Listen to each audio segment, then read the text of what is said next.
Hello friends, అందరికీ నమస్తే. నేను మీ నాగరాజు పోలగాని మాట్లాడుతున్నాను.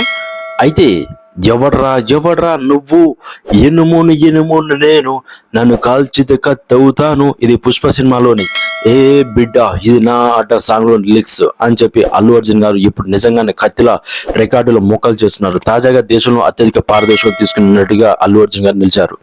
అయితే ఆయన కథానాయకుడిగా సుకుమార్ దర్శకత్వంలో రూపొందుతున్న action thriller Pushpa 2 the rule Rashmika కథానాయిక అన్ని కార్యక్రమాలు పూర్తి చేసుకున్న ఈ సినిమా ఈ డిసెంబర్ 5న ప్రేక్షకుల ముందుకి రానుందన్నమాట. అయితే ఈ క్రమంలో ప్రముఖ మ్యాగజైన్ ఫోర్బ్స్ ఇండియా 2024లో అత్యధిక పారితోషికం తీసుకున్న టాప్ 10 నటుల జాబితాను విడుదల చేసింది. ఇందులో అల్లు అర్జున్ దాదాపు 300 కోట్లతో మొదటి స్థానంలో నిలిచారు. పుష్ప 2 కోసం ఆయన ఈ స్థాయిలో పారితోషికం అందుకున్నట్లు తన కథనంలో పేర్కొంది. తమిళ కథానాయకుడు విజయ్ ఇటీవల నచ్చిన the greatest of the all time Leo చిత్రాలతో పాటు రాబోయే విజయ్ 69వ మూవీ